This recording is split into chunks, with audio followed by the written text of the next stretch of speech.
사도행전 2장 12절에서 21절까지의 말씀입니다. 신약성경 사도행전 2장 14절에서 21절까지의 말씀, 제가 한 절 여러분 한 절 교독하겠습니다.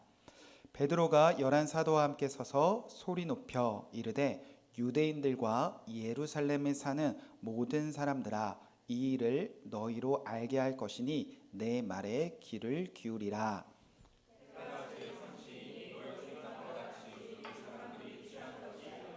이는 곧 선지자 요엘을 통하여 말씀하신 것이니 일러스되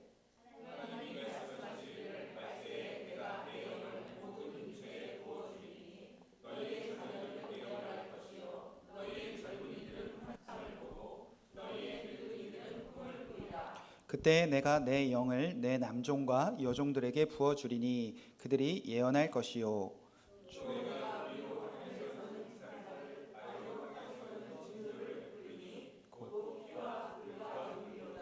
주의 크고 영화로운 날이 이르기 전에 해가 변하여 어두워지고 달이 변하여 피가 되리라. 함께 읽겠습니다. 누구든지 주의 이름을 부르는 자는 구원을 얻으리라 하셨느니라. 아멘. 살아계신 하나님의 말씀입니다. 자리에 편히 앉으시기 바랍니다.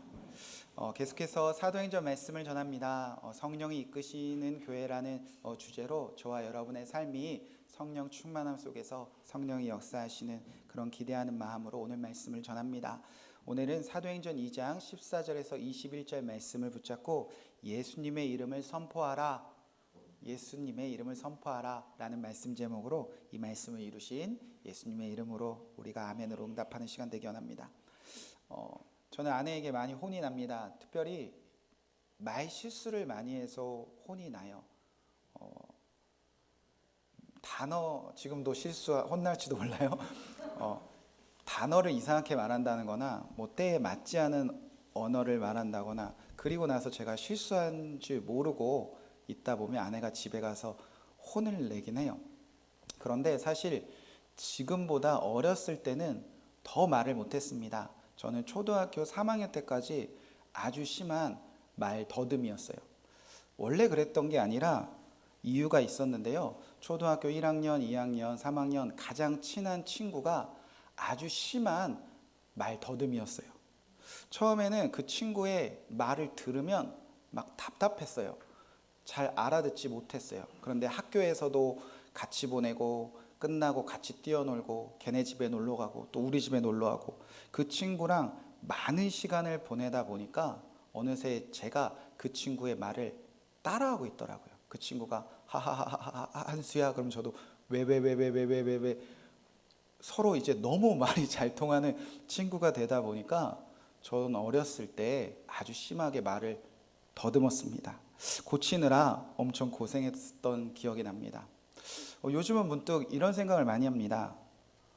내가 결혼하기 전에는 이런 사람 아니었는데, 내가 아이가 하나, 둘, 셋, 세 명의 자녀를 키우기 전에는 이런 쓸데없는 걱정들, 또 이런 마음들, 이런 고민들 안 가지고 살았는데, 그런데 어느새 결혼하고 아내와 함께 살고 새 자녀를 키우다 보니까요, 젊었을 때 혼자 살던 때와 너무나 다르게 변해버린 저를 발견하고, 내가 왜 이러지?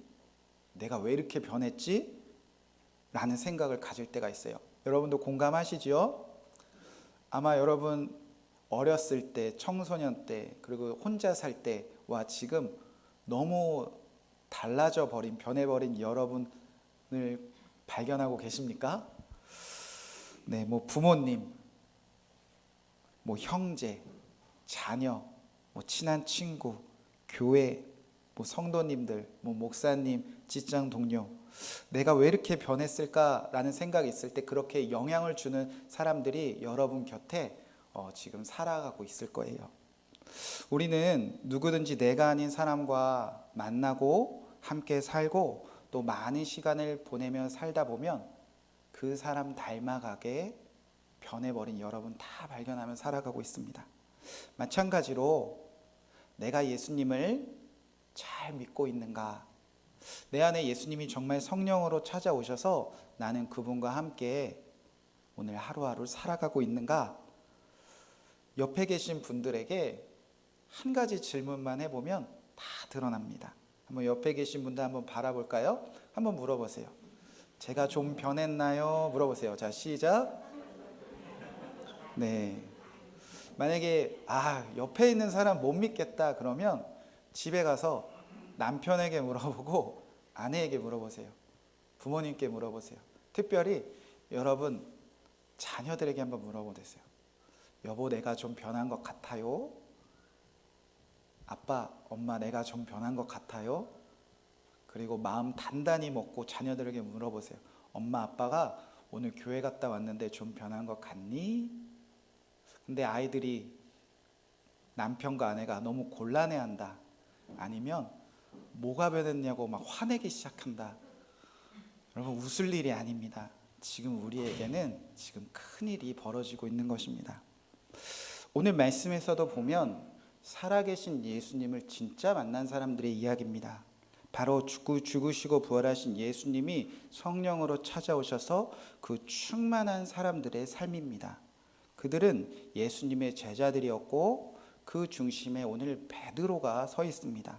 살아계신 예수님을 진짜 만나니 누가 봐도 예수님 만나기 전과 후가 너무나 달라진 사람들의 이야기입니다. 제자들은 예수님 만나기 전과 후가 도대체 어떻게 달라졌을까? 자, 제자들은 오순절, 여러분과 같은 오늘 주일 아침에 예수님을 만났습니다. 성령 충만함을 받았습니다. 그리고 성령의 말하게 하심을 따라 각 사람들의 그날 모인 유대인들 각 나라의 언어로 그들이 알아들을 수 있는 말과 삶과 문화로 하나님의 일을 선포하기 시작했습니다.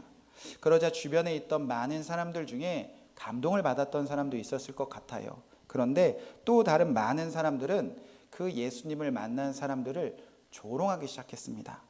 술 취했나 보구나. 술 취해서 이상한 말을 하나 보구나. 그때 예수님을 만난 베드로와 제자들은 사람들의 조롱에 침묵하지 않고 조금도 지체하지 않고 그 자리에서 일어나 이렇게 말하기 시작합니다. 오늘 말씀 14절 15절 말씀을 제가 읽어드리도록 하겠습니다. 베드로가 11 사도와 함께 서서 소리를 높여 이르되 유대인들과 예루살렘에 사는 모든 사람들아, 이 일로 너희로 알게 할 것이니 내 말에 기울이라. 때가 삼시니 너희 생각과 같이 이 사람들이 취한 것이 아니다. 베드로와 제자들은 일어나 모든 사람들에게 우리에게 일어난 일들을 설명하기 시작하는데요. 지금은 3시예요 라고 말했어요. 지금 시간으로는 오전 9시를 말합니다. 주일 아침 9시입니다. 유대인들은 죽었다 깨어나도 안식일이 되면 그 시간이 되면 성전으로 향하여 예배하고 기도하는 시간입니다. 이들이 얼마나 철저하게 안식일을 지켰던 사람입니까? 아마 오늘 주일 아침 여러분 분주하셨을 거예요.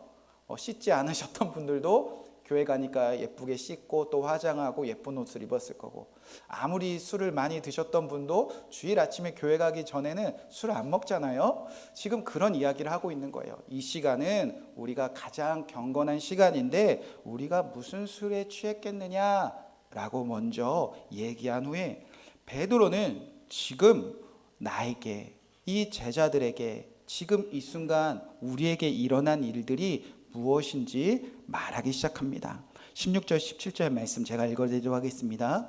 이는 곧 선지자 엘리 요엘을 통하여 말씀하신 것이니 일러스되 하나님이 말세에 내 영을 모든 육체에게 부어주리니 너희의 자녀들은 예언할 것이요 너희 젊은이들은 환상을 보고 너희 늙은이들은 꿈을 꾸리라.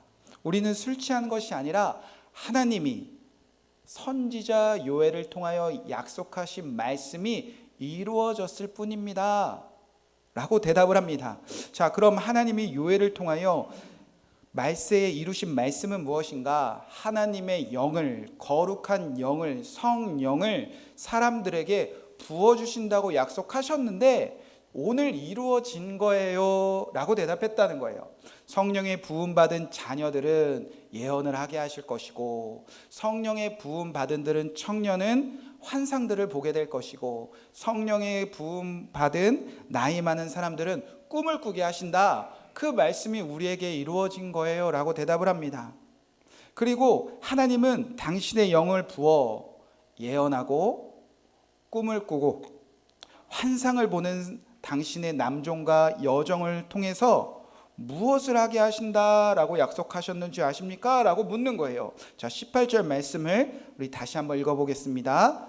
자, 시작. 그때에 내가 내 영을 내 남종과 여종에게 부어주리니 그들이 예언할 것이요. 자, 그들이 무엇을 할 것이요?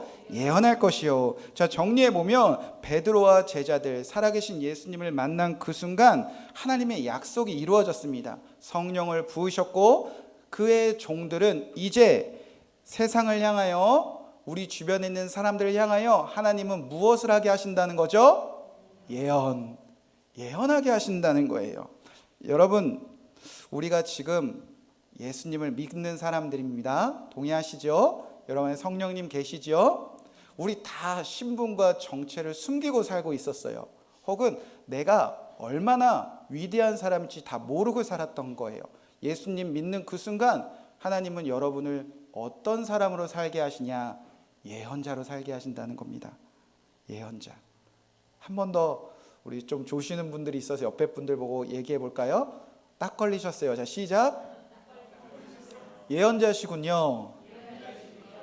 여러분, 하나님의 약속입니다. 성령을 부음받은 사람들은 주님의 종이 되어, 어떤 사람들은 환상을 보고, 어떤 사람들은 꿈을 꾸며, 어떤 사람들은 예언을 하게 하는데 하나님의 일들을 이제 주변 사람들에게 마음껏 선포하게 하신 예언자가 되신다는 거예요. 여러분, 예언 좋아하시죠? 예언 듣기 원하시죠? 아니에요? 얼마나 지금 제가 막 퍼부어 볼까요? 얼마나 여러분의 표정이 좋아질지. 여러분의 가정에 이제 어떤 일이 벌어지는지 들으면 좋아요, 안 좋아요? 여러분 금쪽 안 좋아요? 불안한 일들이 또 기다릴 수도 있으니까. 맞아, 그럴 수도 있어요. 우리 자녀들이 어느 대학 가서 어떤 사람을 만나 장가가고 시집가고 어떤 직업 갖는지 예언 들으면 좋아요, 안 좋아요? 여러분 집 가지신 분들 계시죠? 요즘 부동산이 난리인데 집값이 떨어진다, 오른다, 어딜 사라 들으면 좋아요, 안 좋아요?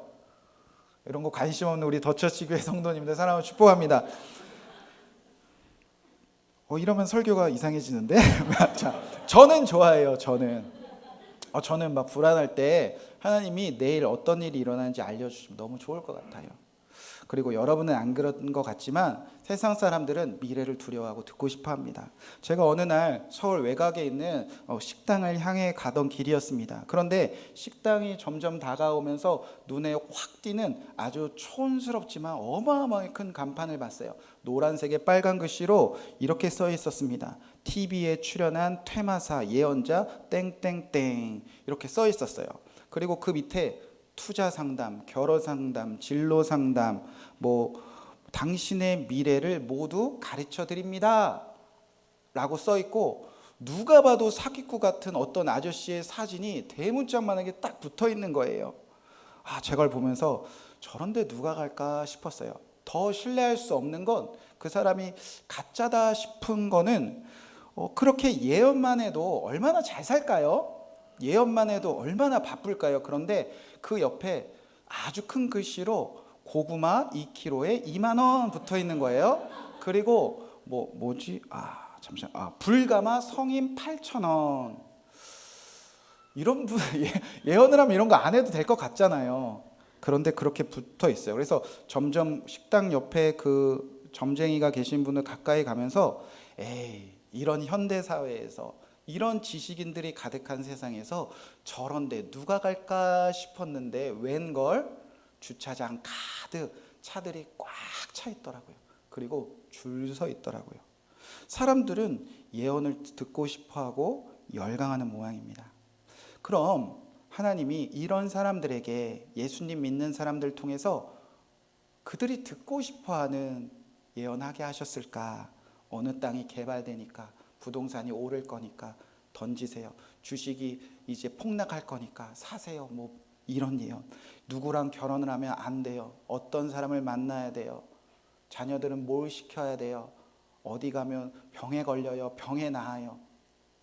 하나님이 예수님 잘 믿는 사람 중에서 세상 사람들이 듣고 싶어하는, 지금 세상 사람들이 목매하는 그런 예언하게 하셨을까? 자, 오늘 성경에서 예수님을 믿는 사람들의 전과 후를 바뀌게 하는 가장 중요한 메시지입니다. 여러분 예수님 믿고 계시다, 성령이 내 안에 거하고 계시다, 그러면 여러분을 통해서 하나님은 어떤 예언을 선포하게 하시는가? 자, 우리 주님의 우리에게 주신 말씀을 함께 읽어보도록 하겠습니다. 21절 말씀을 우리 다 함께 믿음으로 고백합시다. 함께 읽겠습니다. 자, 시작. 누구든지 주의 이름을 부르는 자는 구원을 받으리라 하였느니라. 한 번 더 읽겠습니다. 자, 시작. 누구든지 주의 이름을 부르는 자는 구원을 받으리라. 아멘이십니까, 여러분? 아멘. 너무나 확실한 진리지요. 세상이 변해도 불변하지 않는 진리입니다. 남녀노소 어떤 환경에서도 이 세상 모든 사람들에게 다가올 미래를 향한 변하지 않는 예언. 세상 그 어떤 누구에게도, 세상 그 어떤 환경에서도, 어떤 문제와 어떤 고난을 만나 신음하는 사람에게도 당신이 예수님 믿으면 구원 받습니다. 당신이 예수님의 이름을 부르면 그 문제와 그 고난과 그 염려에서 자유함을 누릴 수 있습니다. 그렇게 예수 그리스도의 이름이 내 입을 통해 선포되어지는 예언자의 삶을 사는 사람이 성경이 말하는 예수님을 믿는 사람들의 참된 변화였다는 것입니다. 여러분, 그건 베드로잖아요. 그거는 성경에 기록된 제자들이나 할 수 있는 일이잖아요. 저는 예수님을 믿긴 믿지만 예수님의 이름을 말하는 것은 아직 부끄러워요. 낯간지러워요. 어색해요. 힘들어요. 놀릴 것 같아요. 꼭 그렇게 살아야 돼요? 이런 분들 계실 수도 있어요. 여러분, 그런데 사실 베드로와 제자들은 성령님을 만나기 전에는 예수님의 옛자도 못 꺼내는 세상 겁쟁이들 아니었습니까? 예수님이 잡히셨을 때 베드로의 마지막 모습 여러분 다 기억하시죠? 예수님이 십자가에 못 박혀 잡혀가시는 그 순간 예수님은 나는 베드로와 상관없습니다, 그런 태도로 멀리 떨어져서, 멀리 숨어서 많은 사람들 곁에서 불을 쬐며 멀리서 예수님 그저 바라보는 사람이었습니다. 그때 어떤 한 사람이 찾아와서 베드로에게 당신 예수님 알지요? 당신 예수님과 함께 있었던 사람이지요? 그렇게 물어보았습니다.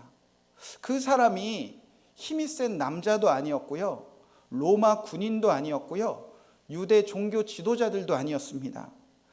아주 작은 여종 하나가 물었습니다. 베드로 예수님 알지요?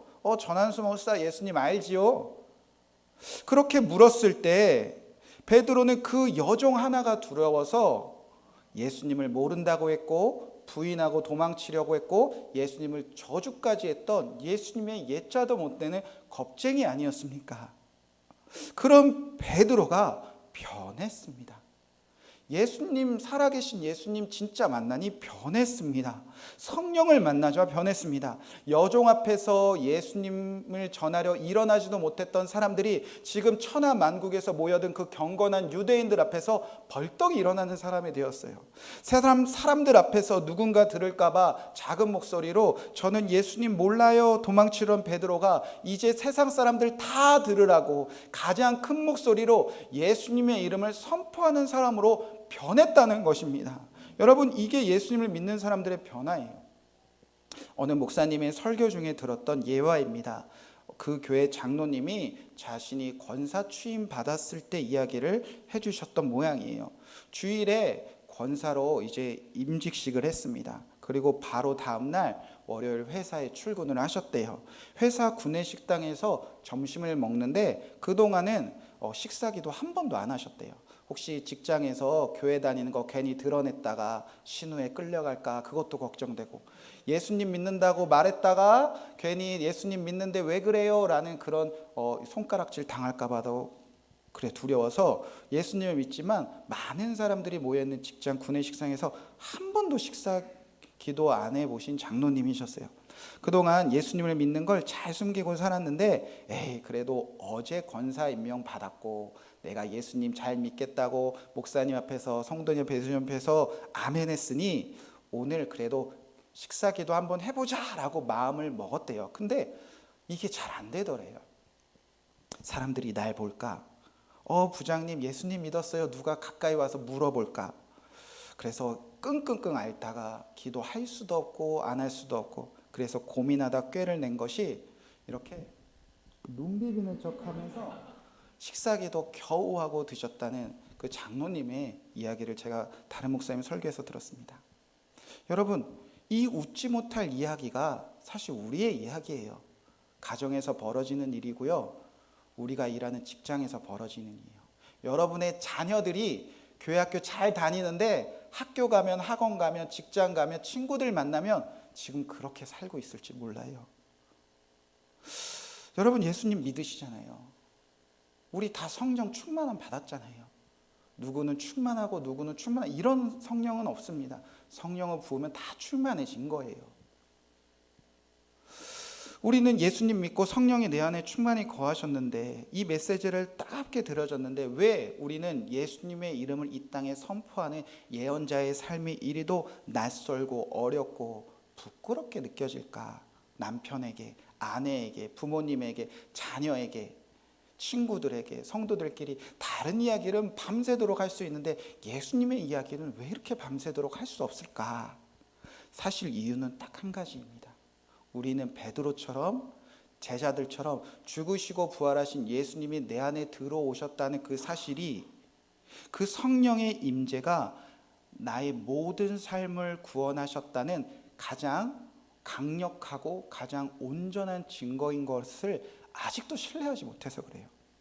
우리는 예수님이 날 구원하셨다는 증거를 어떤 기적이나 표적이나 세상적인 성공이나 문제 해결이나 돈을 많이 벌거나 무슨 일이 잘 되거나, 여러분 그런 기적과 표적이 있어야 나는 예수님 믿어서 다른 사람들과 달리 구원받은 사람이긴 한가 보다, 우린 그런 것으로 위로받고 그런 것으로 사랑을 느끼려고 합니다.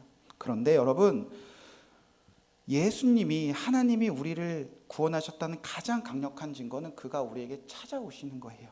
여러분 지금 어린 자녀들 혹은 사랑하는 사람들을 집에 두고 왔어요. 그런데 갑자기 오늘 지금 이 순간 전화가 온 거예요. 전화를 받아보니까 말도 못하고 소리 지르고 끙끙대면서 살려주세요, 살려주세요, 아주 다급한 목소리로 자녀들의 전화를 받았어요.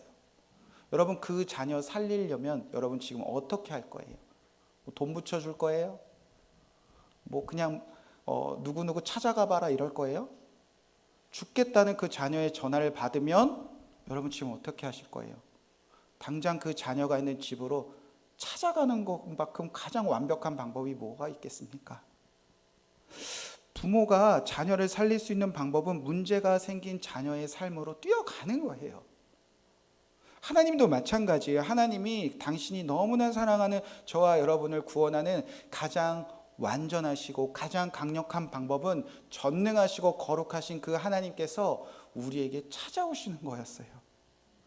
하나님의 영이 우리에게 찾아오시고 그 영 안에서 우리가 살아가는 게 얼마나 강력한 구원의 증거인지를 보여주는 사람이 바로 사울과 다윗입니다. 둘 다 왕이었습니다. 사울이 죄를 지었어요, 안 지었어요?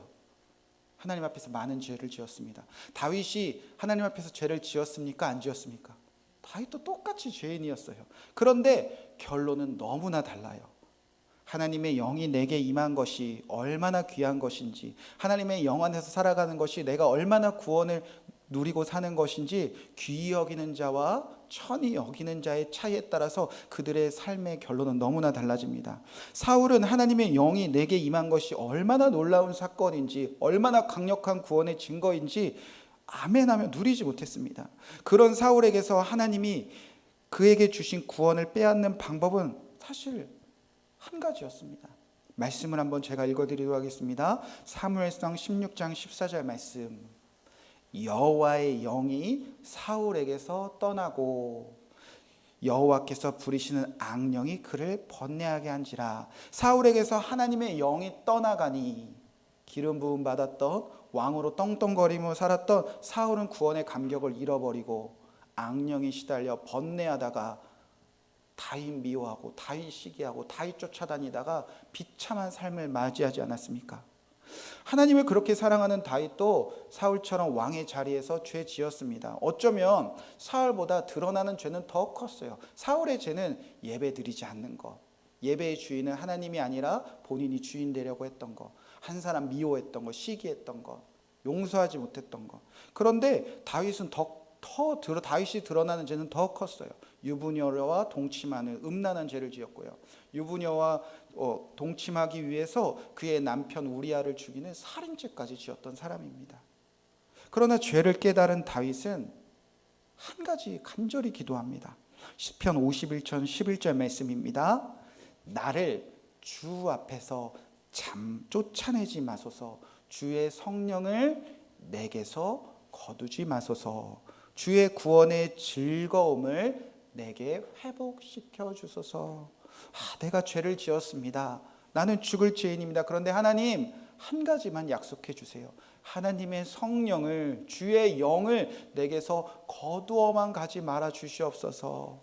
나는 구원의 기쁨으로 살아가고 싶습니다.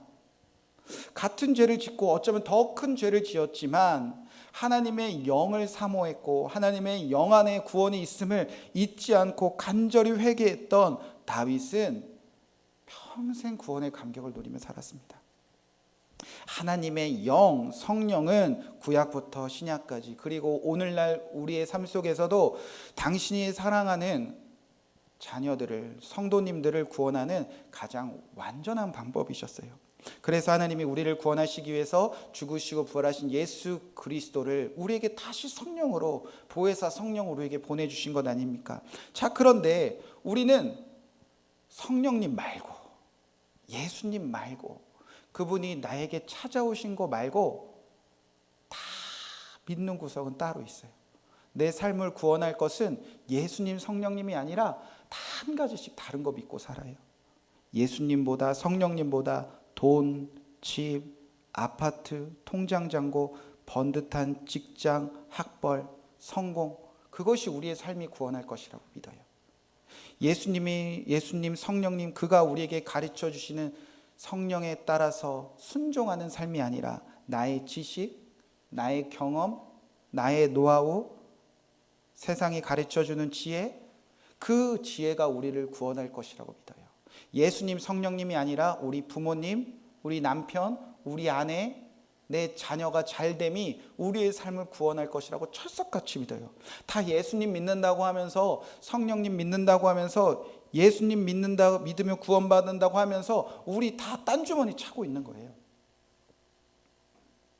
예수님 믿으면 구원받는 것이 아니라 내가 다른 거 믿고 그것이 나의 삶이 잘 살 거라 구원하고 믿는데, 어떻게 사람들 앞에서 예언하며 살 수 있겠습니까? 이거 거짓말이잖아요. 이거 성령을 속이는 일이잖아요. 예수님밖에 없다, 성령님밖에 없다, 그것이 실제가 되고 경험하고 그것을 믿어낸 사람들이 어떠한 상황과 누구를 만나도 예수님 한번 불러보세요, 그렇게 예언하며 살 수 있는 것 아닙니까? 죽음에서 구원받는 길은 예수님밖에 없습니다. 죄와 음란함 속에서 구원받는 길은 예수님밖에 없습니다. 병과 질병에서 구원받는 길은 예수님밖에 없습니다.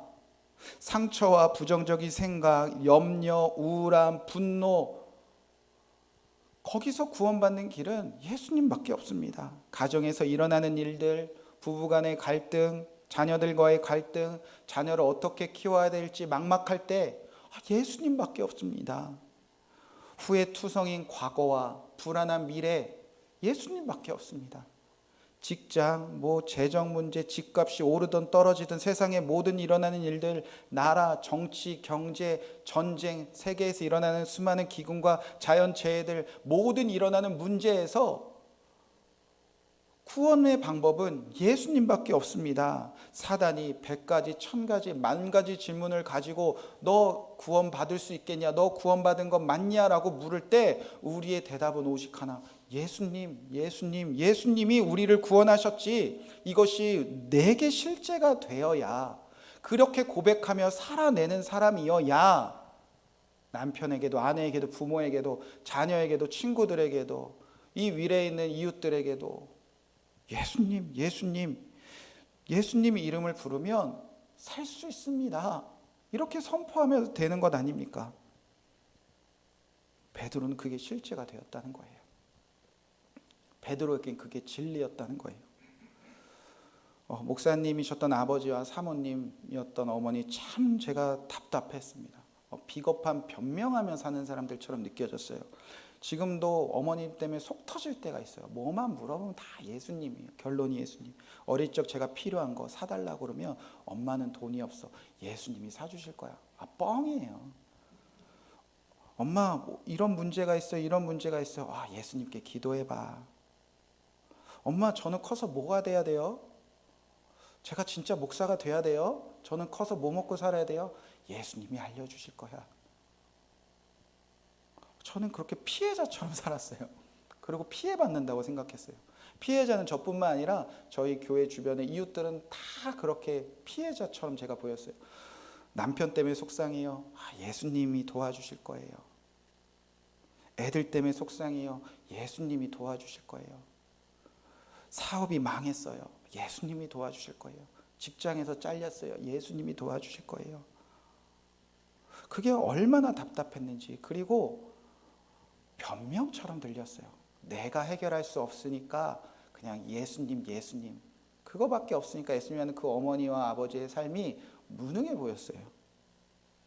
그런데 어느새 저도 살아계신 예수님을 만나 목사가 되어보니 제 힘으로 잘 해낼 수 없는 일들을 만나게 되니 아빠가 되고 남편이 되고 목사가 되어 제가 할 수 없는 일들을 너무 많이 만나다 보니, 실패를 경험해 보니 왜 모든 문제의 답이 예수님, 예수님으로밖에 설명될 수 없는지 이제는 알게 될 것 같아요.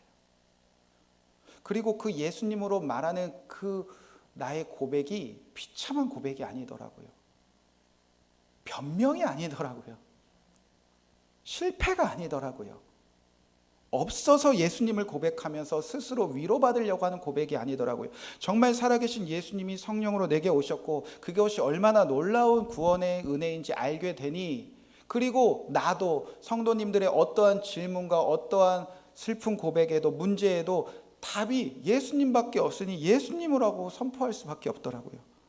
제가 요즘 그래요. 아내가 무슨 걱정해도 이렇게 저렇게 싸우고 대화하다가 예수님, 자녀들에게 화를 내고 자녀들에게 얘기하다가 결국엔 가서 예수님 잘 믿어보자.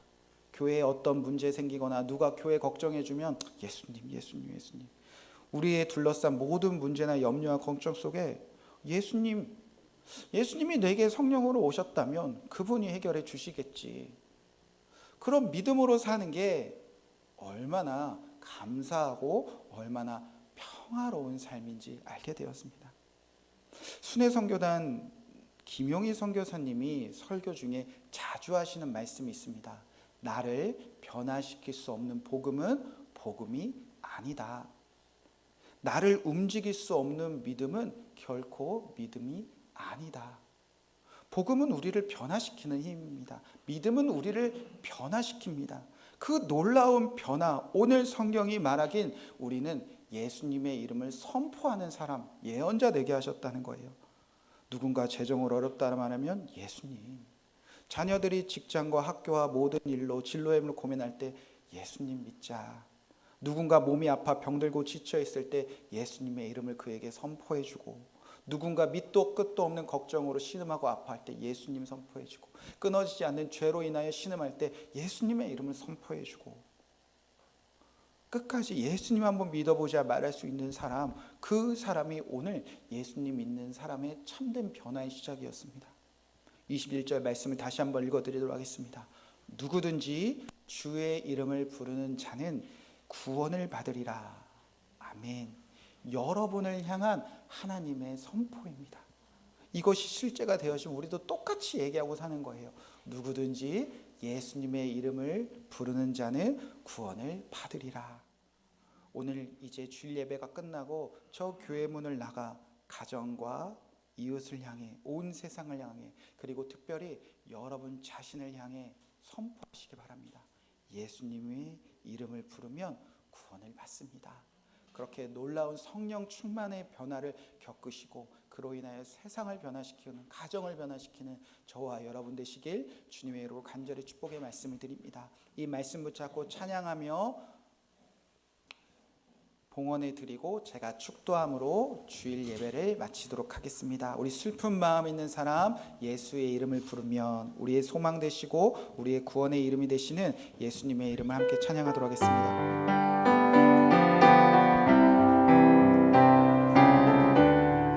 슬픈 마음 있는 사람, 예수 이름 믿으면 슬픈 마음이